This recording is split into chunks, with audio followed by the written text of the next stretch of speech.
अहिलेका बच्चाहरूमा मोबाइल धेरै हेर्ने, टेलिभिजन धेरै हेर्ने अथवा स्क्रिन टाइम चाहिँ धेरै नै भएको देखिएको छ। हुन त जब एउटा बच्चा कोठाभित्र हुन्छ, उसँग गर्ने धेरै कुराहरू हुँदैन। त्यो कारणले गर्दाखेरि उसले आफ्नो समय व्यतीत गर्ने अब एउटा माध्यमको रूपमा जुन डिजिटल जुन ग्याजेट्सहरू छन्, तिनीहरूलाई प्रयोग गरिएको हुन सक्छ। त्यसमाथि पनि जब विद्यार्थीहरू स्कुलबाट घर आउँछन्, अब स्कुल गएर उनीहरूले पढिराख्दाखेरि उनीहरूले काम गरे नि त।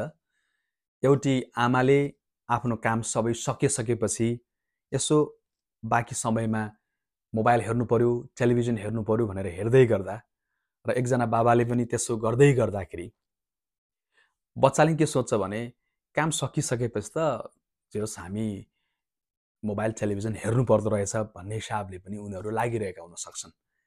र कति ठाउँमा हामीले आफ्नो काम गरिरहेका हुन्छौँ, त्यहाँ बच्चाले डिस्टर्ब गरिरहेको हुन्छ, त्यो डिस्टर्ब नगर्नका लागि पनि हामीले त्यो मोबाइलहरू अथवा टेलिभिजन हेर भनेर चाहिँ भनेको हुन सक्छ।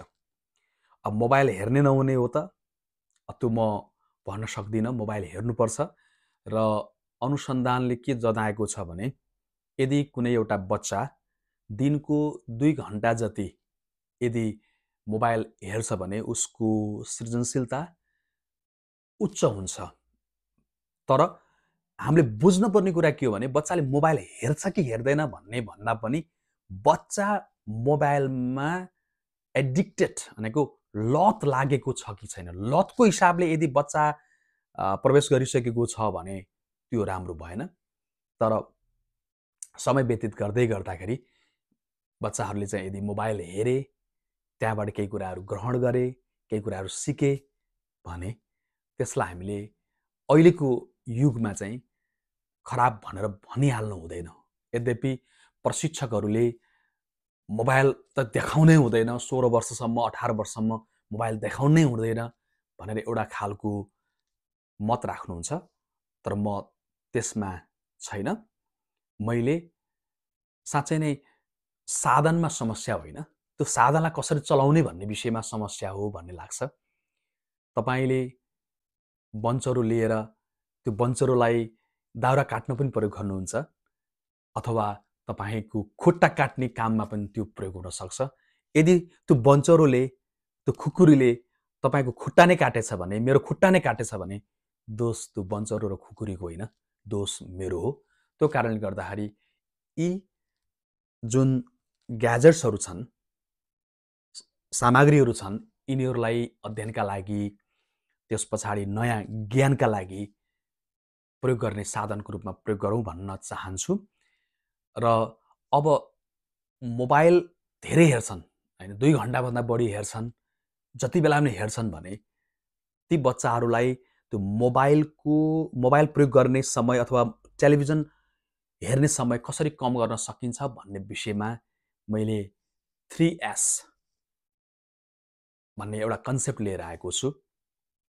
अब म तपाईँलाई सोध्छु है त, तपाईँका बच्चाहरू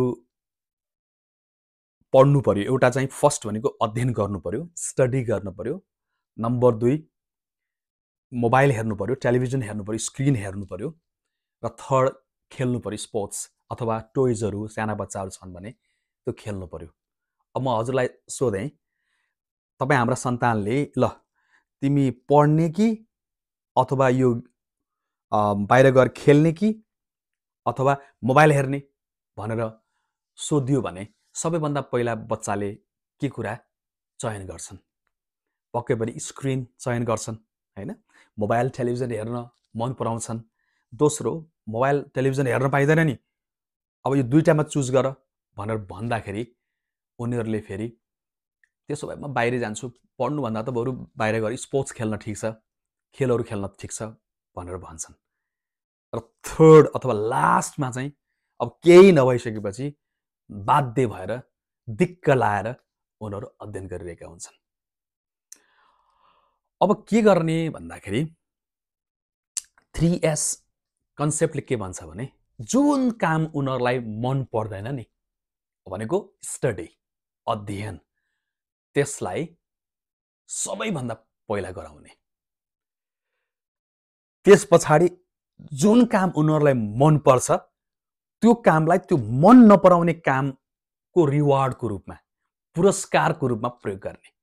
ल तिमीले 1 घण्टा अध्ययन गर, 1 घण्टा अध्ययन गरिसकेपछि आधा घण्टा तिमीले टिभी अथवा मोबाइल हेर्न पाउँछौ भने स्क्रिन टाइमलाई हामीले रिवार्डको रूपमा, पुरस्कारको रूपमा दियौँ। तिमी 1 घण्टा पढ, त्यस पछाडि तिमी आधा घण्टा गएर खेल्न सक्छौ।